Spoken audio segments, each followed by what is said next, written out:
بسم الله الرحمن الرحيم الحمد لله رب العالمين اللهم صل على سيدنا محمد وعلى آله وصحبه وسلم.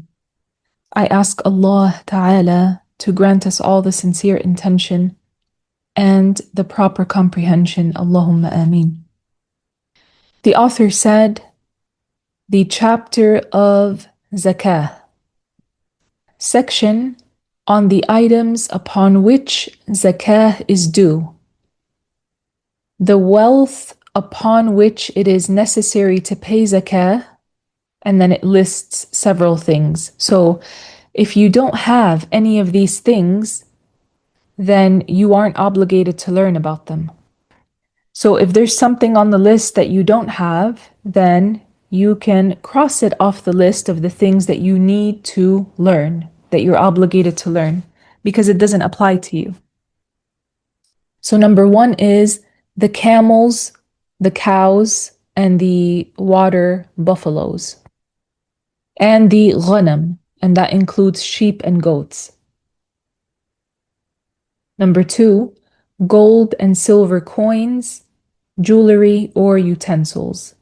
And this also includes paper currency. So when it comes to paper currency, then there is a minimum threshold.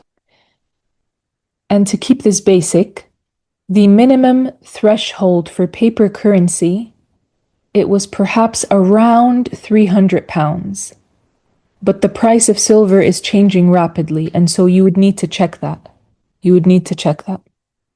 So if you have the minimum threshold or more, and you've had it for a whole year, then you are obligated to pay 1/40th of it.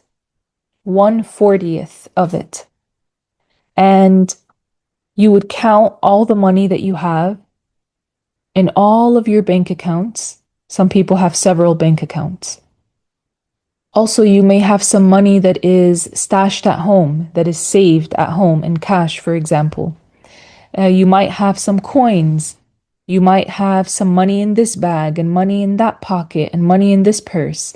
So you would count it all up, see what you have, and then you would give 1/40th of it to a poor Muslim person. And zakah is not given to a non-Muslim, so it is only given to a Muslim. Paper currency is assessed by looking at the nisab, that is the threshold of silver, which some Hanafis said is around 600 grams.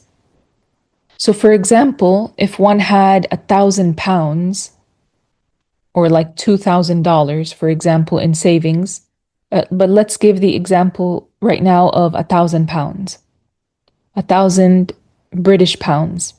If someone had 1,000 pounds in savings with all of their paper currency combined, then how much would they pay for zakah? They would pay 25 pounds. They would pay 25 pounds, so it's not a lot at all. And it isn't just paid in Ramadan, rather it is paid in other months as well. And it depends on when their cycle started, on when that person's cycle started and a year has lapsed. Also, there is zakah on gold. So you would need to check how many carats that gold is, and that indicates the purity. So 24 karat gold is pure gold. It hardly has any metal that is mixed in with it. The nisab, the threshold of gold, is about 85 grams of pure gold. So if someone had that, then they need to pay zakah on it. And as we said, it is 1/40th, which is 2.5%. 2.5%. Then the author said, and crops such as wheat and barley, and fruits such as dates, raisins, and olives. Number 4 is solid metal ores such as iron and brass, that melt and that are malleable. Number 5 is trade items. So if you live in a house and you've leased out your house, let's say you live in one house. If you live in a house and you've leased out your other house to some people, so they are paying you rent, then you would be using it for business. This house, however, you don't have to pay zakah on it because you are renting it. You don't have to pay zakah on it because you're renting it out. It is not a trade article. You didn't buy it to sell for a profit so that you can buy another, to sell that for a profit, to buy another, to sell, etc. You didn't do that. So leasing out houses doesn't have zakah on it, as these houses are not trade articles. However, the rent money that you receive from those houses, then that will go within the mix of money that you have, of course. So trade articles could be like what? Like shoes, bags, socks, for example, or other items. For the zakah to be an obligation, there are defined minimum thresholds, and that is except for crops and fruits. They don't have a minimum threshold. Fruits and solid metal ores upon which one pays, whether they are a little or a lot. So let me go back. For the zakah to be an obligation, there are defined nisabs, minimum thresholds, and that is except for crops and fruits, as we said. And it is compulsory for the one upon whom zakah is obligatory to learn what Allah has made obligatory upon them. And the zakatul fitr. And it was called as such because it is connected to Eidul Fitr. So zakatul fitr is wajib upon every free Muslim who is alive at Fajr on the day of Eidul Fitr. And it is paid by a man on behalf of himself and his poor child who is either non-pubescent or insane. The wife and the sane pubescent child are responsible for paying their own zakah.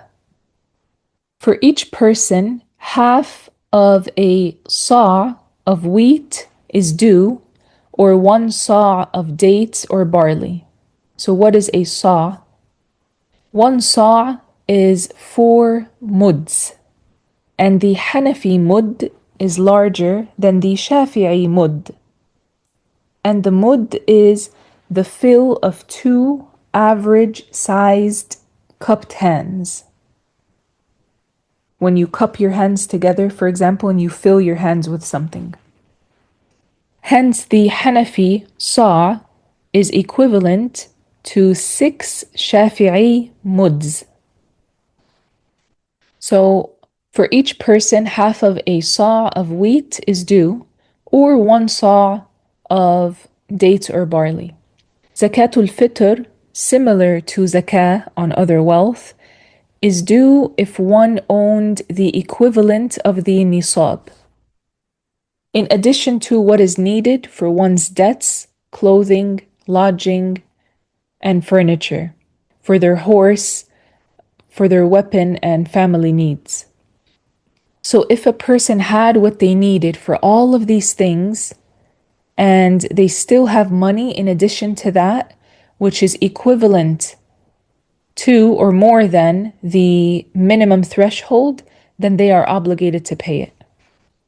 And the nisab, the minimum threshold in this context, it refers to the monetary value of the threshold or the amount of it in animals or other than that. So the threshold in silver is around 600 grams. And for example, in 2023, so it definitely would have changed since then because, subhanAllah, the price of gold and silver has risen by a lot. I think since about a year ago, around a year ago, the price of gold, it doubled up until now. So the nisab in silver is around 600 grams, and in 2023, this had a monetary value in the UK of around 350 pounds. So one would need to check that, check what it is. And it is valid to pay the monetary value as zakah, meaning not to give actual wheat to people, as we were mentioning, which is valid to do, but it is also valid to pay the monetary value. And this is easier for many people. Many times this is easier. Many times people find that this is easier. And the intention is an obligation for all types of zakah when setting it aside or giving the due amount. So when you're setting this money aside, you intend that this is for a zakah. And also if you're giving it to someone, you would intend that this is your zakah. Then the author said, section on the recipients of zakah. Zakah is only distributed to those Muslims who exist amongst the following 8 groups.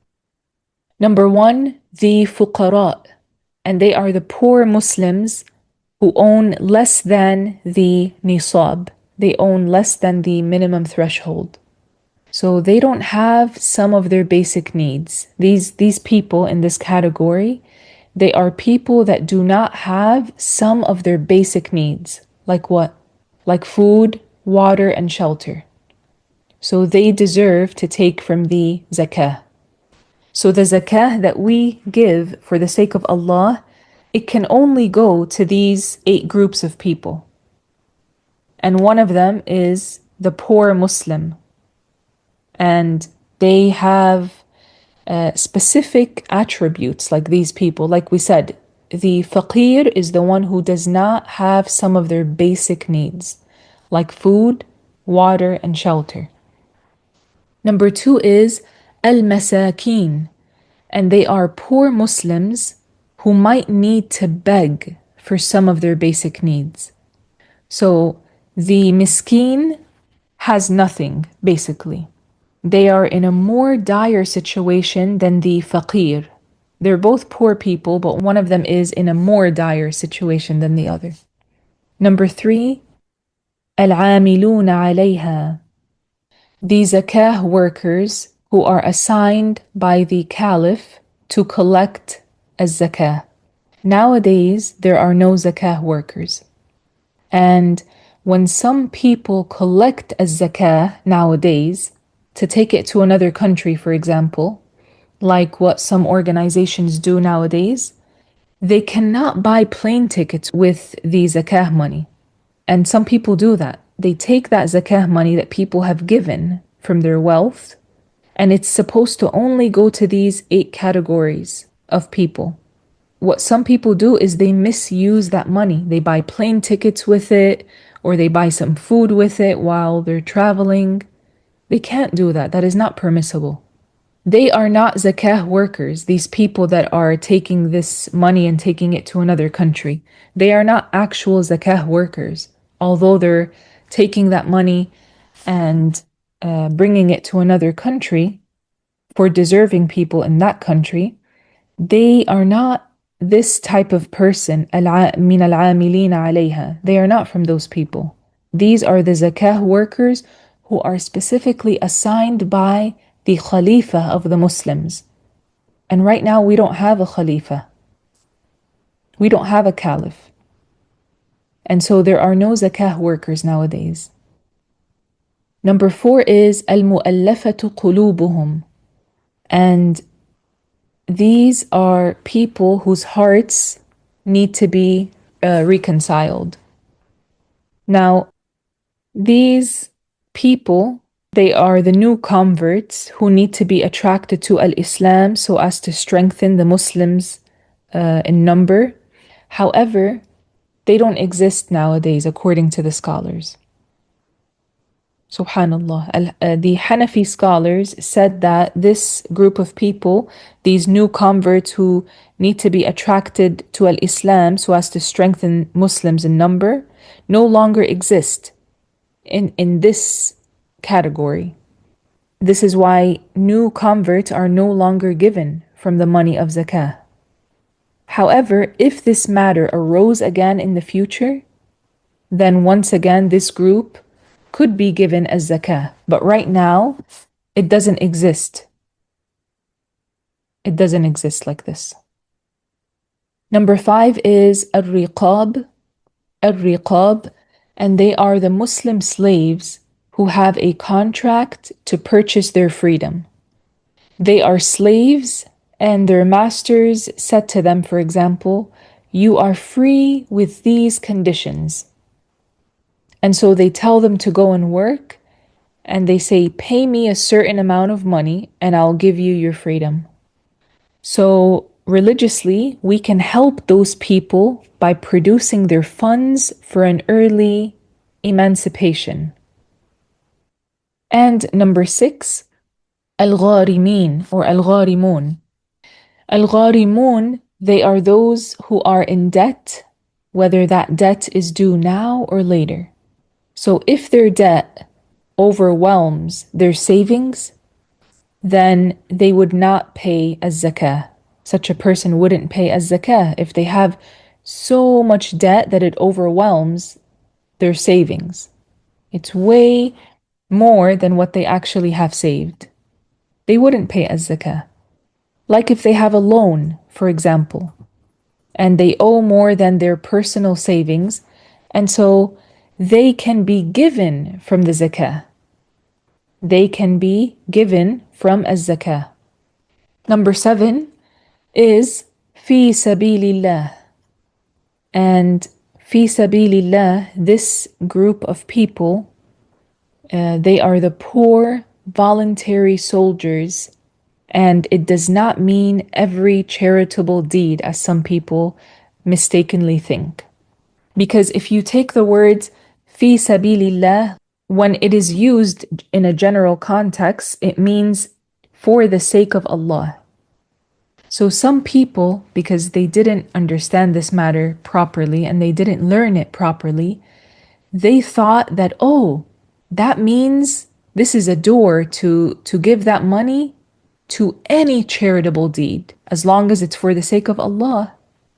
But that's not what it means.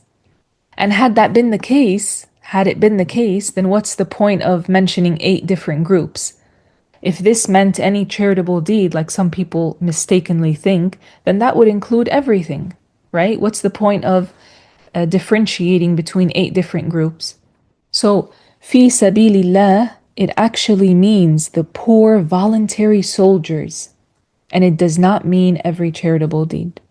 They are the volunteer fighters that go out for the sake of Allah. And number 8 is Ibn Sabil.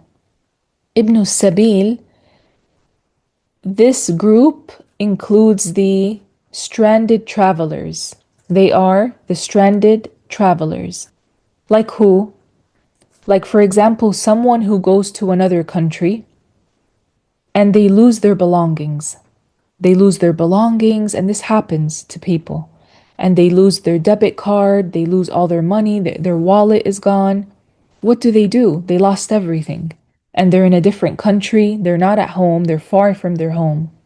These people can go to a masjid and ask for zakah in order to get back home. And they only take what they need to get home. So, for example, if this happened to someone, you can prove to them that you are a traveler and you lost your way. You lost all your belongings and you need to get back home. It's permissible for such a person to take from the zakah money. And it is neither permissible nor valid to distribute the zakah to other than these 8 groups that we mentioned here. Then the author said, the chapter of fasting. Section on what determines the start of Ramadan. It is obligatory to fast the month of Ramadan which is the 9th month of the Islamic lunar calendar. And one does that, one is obligated to fast it if one of two things occur. Either the completion of 30 days of Sha'ban, which is the month before Ramadan, or the seeing of the new crescent. So, the seeing of the new crescent, in general, it has three cases. Seeing the new crescent by oneself, it means you see it yourself with your eyes, or others seeing the new crescent when the sky is not clear, or others seeing the new crescent when the sky is clear. In other words, fasting Ramadan becomes an obligation if one of four things occur. If one of four things occurs. Number one, the completion of 30 days of Sha'ban, or after the sunset of the 29th day of Sha'ban. We go to number two now. If there is the sighting of the new crescent, then if one personally saw it, even if they were a major sinner, if you personally saw it with your eyes, whether one was a major sinner or not, they're obligated to fast because they saw the crescent with their own eyes. If one does not see the new crescent and the sky is obstructed by the likes of clouds, but there is a confirmed sighting of the new crescent according to the testimony of a single upright, pubescent person that is Muslim. So this is number three. And number four is if one does not see the new crescent and there was no obstruction in the sky, then the testimony of a single upright person is not accepted unless it was cited as part of a group such that their collective sighting results in a confirmation that most likely this group of people indeed saw the new crescent. And keep in mind that by consensus, by ijma', it is not permissible to rely upon calculations to determine the start or the end of the Islamic lunar months. So every Islamic month, the lunar month, it would either be 29 or 30 days. And that depends on if the crescent was seen or not. So if the crescent for the new month is seen after the 29th day of the month that people are in right now. So when Maghrib comes in, it's the 29th day. When Maghrib comes in and they go out to sight the crescent, if the crescent is seen, then the next day is the first day of the new month. If the crescent is not seen, then what do? They would complete 30 days of the current month, and then the following day would be the first of the new month. And that's how it is for every lunar month. Then the author said, section on the conditions of the validity of fasting. The conditions of the validity of fasting are, number one, al-Islam. That is, it would not be valid from a non-Muslim. Number two, sanity. So one needs to be sane. Number three is purity from menses and the like. So a woman on menses or a woman that is experiencing postnatal bleeding, it wouldn't be valid for her to fast. Then the author said, section on the conditions that obligate fasting Ramadan. The conditions that obligate fasting are four matters. Number one, al-Islam. That is, the kafir, the non-Muslim, is obligated to first embrace al-Islam and then to fast. Number two, accountability.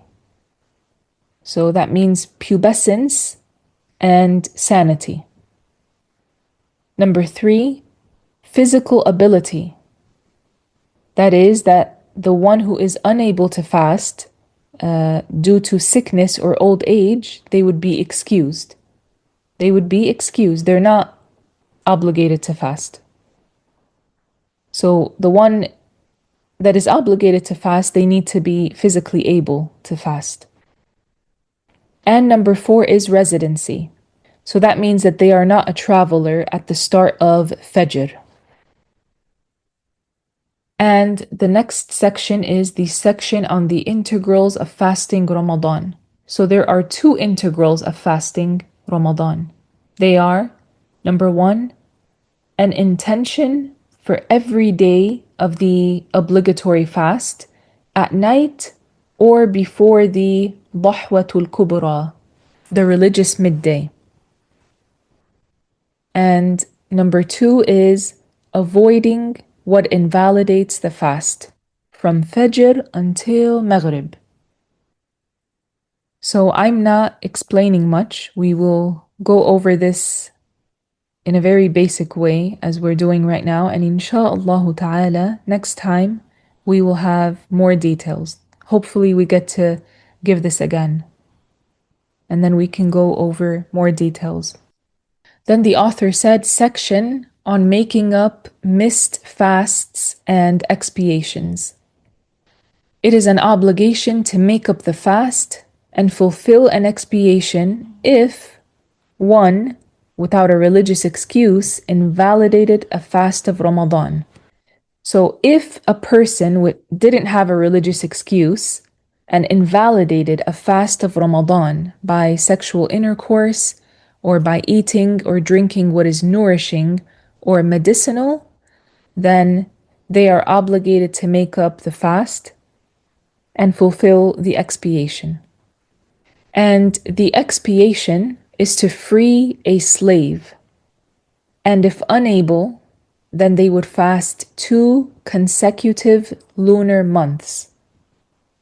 And if unable, then they would feed 60 poor Muslims, each with half of a sa' of wheat. And there is no expiation due for invalidating a fast in other than Ramadan. Also, the fast is not invalidated by hijama, cupping, and it is not invalidated by al-ghiba, backbiting, gossip, or intending to invalidate the fast without committing the invalidating act. So merely intending to invalidate the fast, it does not invalidate the fast unless one actually does that thing that would cause the fast to be invalidated. Now, as for the chapter of Al-Hajj, we will be skipping that for now. We will not be going over the chapter of Al-Hajj. The author said, the chapter of transactions.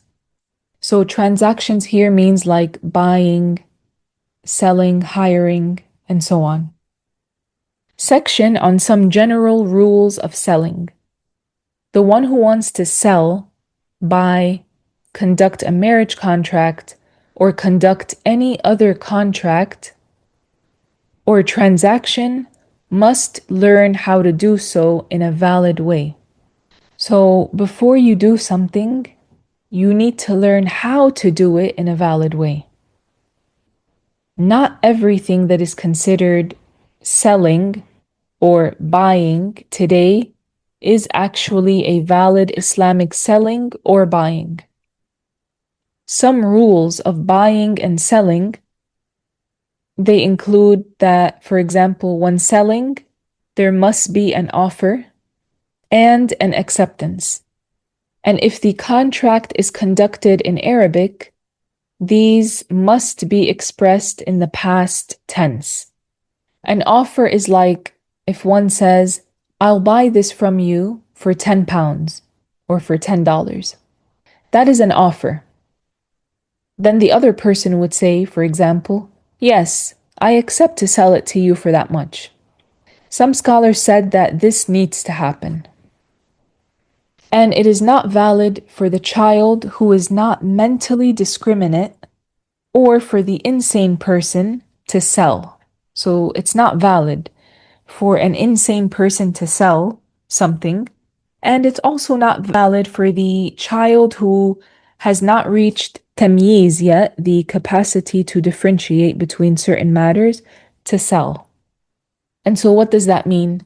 It means that you can't send your child who is like 4 or 5 years old to the shop and tell them to buy bread and you give them the money. It wouldn't be valid, which means it wouldn't be permissible, even if it was your own money that you sent them with. And it is a condition that the sold item is pure and religiously beneficial, and that its ownership is transferable. So if we break that down, it has to be pure. So you can't sell something that is najis, like urine or blood or feces, for example. And you cannot sell alcohol, even if someone says, but I don't drink it. So it is a major sin to sell it. And on top of that, that selling isn't valid. And it needs to have a religious benefit. That thing that is being sold needs to have a religious benefit. And one cannot go by their own opinion.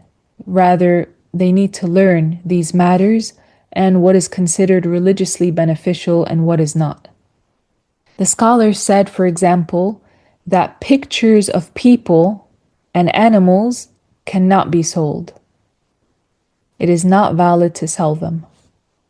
As for pictures of nature, like trees, waterfalls, the sea, calligraphy writing, and things like that, then it is valid to sell. And the ownership of that thing needs to be transferable. So you cannot sell the horse that ran away, for example, because you don't know where it is. So it needs to be something that is transferable, that you can transfer. And if someone sells the belongings of another without their permission, then the owner has the option to validate the sale. So, for example, if I was in your store, let's say you had a store, and I walked in and you walked out. I came into your store and you walked out, and someone else came in to buy some chewing gum. And they left the money and they went on. They walked out. And I had assumed the position of selling. I assumed the position of selling. Then if the owner comes in and I tell him what happened and he says, I accept, then he has validated that sale. If he does not accept and he says, go get my gum back, then that is what would be done. The person would go and get the item back that he was assuming the sale of. And it is not valid to sell an unspecified item, such as one of two garments or the like. So if there were 3 bottles of orange juice, and I said to the seller, I'll take one of those bottles, and I gave him the money, then the contract is not valid. Why? Because in that situation, I didn't specify the bottle. It needs to be specified. Like if I take it and I put it in front of the seller, which people many times do that, right? They'll come up to the cash register with a bottle of orange juice or milk or something like that. It would be specified, meaning this is the bottle that I want to buy. So it needs to be specified. If one buys what has not been seen, then the contract may still be valid. And this happens a lot nowadays. Like you see a picture of an item, but you don't see the actual thing, as is the case when purchasing online many times, right? You see the picture of an item, meaning that you didn't see it in real life. So if you do that, if you buy that, and you hadn't seen that item in real life, you just saw its picture, then once you receive it and you open it, then if you don't like it, you have the choice to return it. You have the choice to either return it or keep it. Why? Because you never saw it in real life. You only saw the likeness of it in a picture. Then the author said, section on selling by weight or volume and exchanging currencies. If a person sells an item by volume or weight for the same type of item, such as wheat for wheat or gold for gold, then it is a condition of the sale for there to be equality.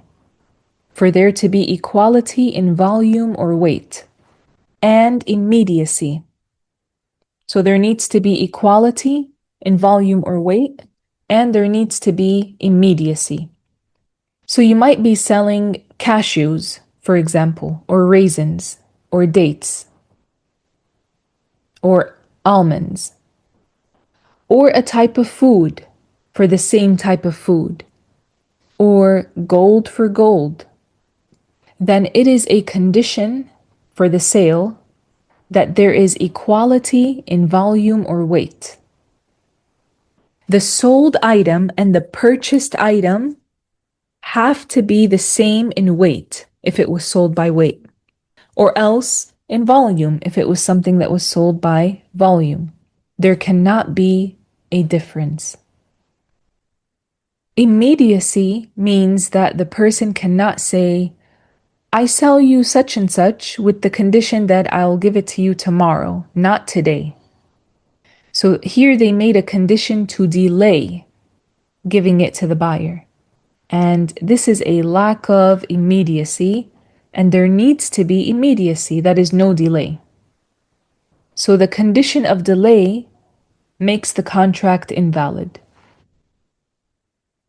And if one sells an item by volume for a different type of item that is sold by volume, such as wheat for barley, or an item by weight for a different type of item that is also sold by weight, such as silver for gold, then inequality in volume or weight is permitted. Meaning it doesn't have to be equal now, whether in volume or weight. However, delaying, postponing the payment is still forbidden. That is, there needs to be immediacy. Additionally, if the two exchanged items were gold and silver, then it is a condition that they are also exchanged in the same session. And so they wouldn't agree to the deal and then one of them takes the item and the other one doesn't give the item he has to him. No. Rather, they both would be exchanged. That is, they both exchange the gold and silver within the same gathering, within the same session. And if what is exchanged is other than gold and silver, whether that was measured by volume or weight, then this is not a condition. That is, it's not a condition now that meaning one does not have to exchange the items within the same session. So if what is exchanged is other than gold and silver, whether measured by volume or weight, then this is no longer a condition that they have to be exchanged within the same session. Then the author said, section on the option to return and some other rules of buying and selling. It is valid to include the option to return as a condition when selling. And so you say to this person, I am selling with an option, meaning I might call it back within 3 days. I may cancel. So that's valid to do. And also it is valid for the buyer and seller or for just one of them, to include the conditional option of return in 3 days or less. Therefore, the one who has the option may cancel the contract within this period, within this return period. So the buyer might do that and say that he will test it out, for example, and see, and he may return within 3 days. And if the buyer finds a defect in the sold item, so if you buy something and you find a defect in it, then the buyer has the option to return it as soon as they find the defect. And firstly, the seller should not sell an item with a defect in it, unless the one who wants to buy it knows that it is defected in some way. Subhanallah. Nowadays, many people sell things that have defects. Subhanallah. And they hide the defects. People go to lengths to hide defects of items that are being sold, whether that is online or otherwise.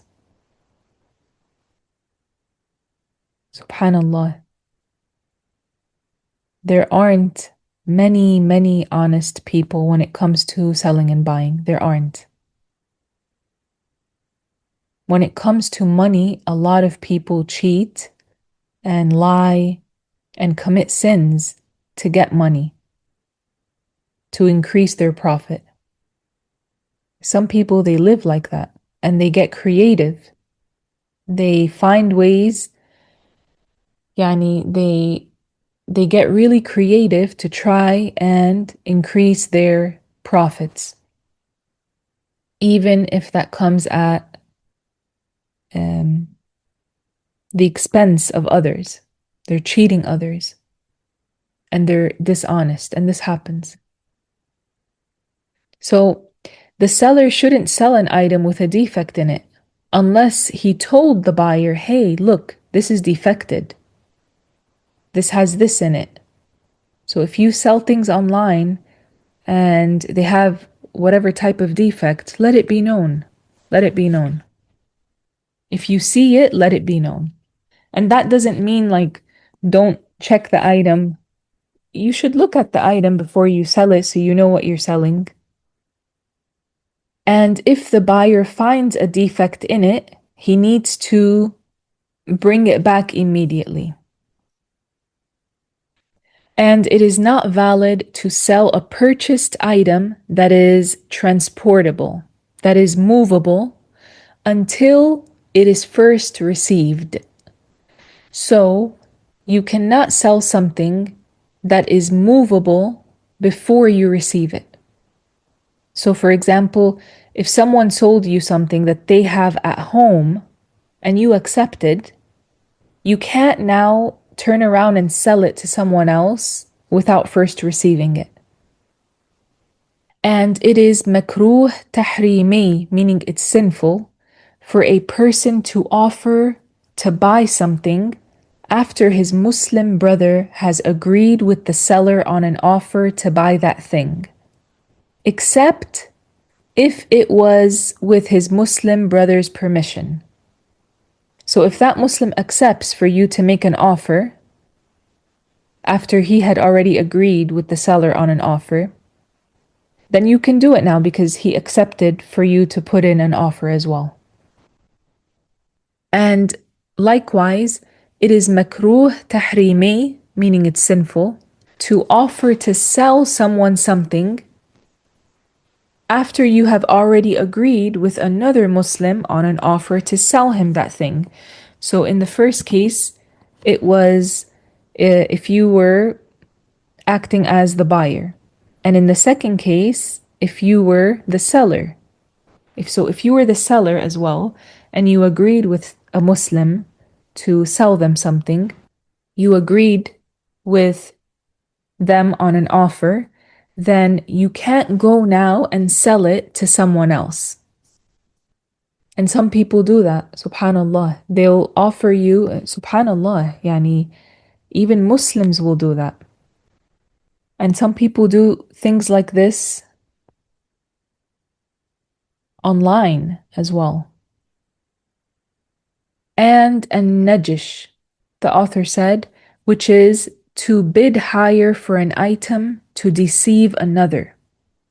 And this is makruh tahrimi, meaning it is sinful. Some people do this. They ask their friend, for example, or someone, to bid a higher amount when someone else bids on an item that they're selling, just to make that other person think that more people are interested in this item, so that they would bid higher. So they bidded a certain amount, and then you have a friend in the audience, for example, that says, "Oh, I bid this amount." So they go even higher. But really, they have no intention on buying that thing. They just want others to think that more people are interested in it so that other people would raise their bidding amounts. And then they tell their friend in the audience, for example, I'll share the money with you later. They do that. So this is not permissible. And the author said, it is forbidden, i.e. makruh tahrimi, to separate a slave woman from her child. And we will stop here, insha'Allah. سبحانك اللهم وبحمدك أشهد أن لا إله إلا أنت أستغفرك وأتوب إليك.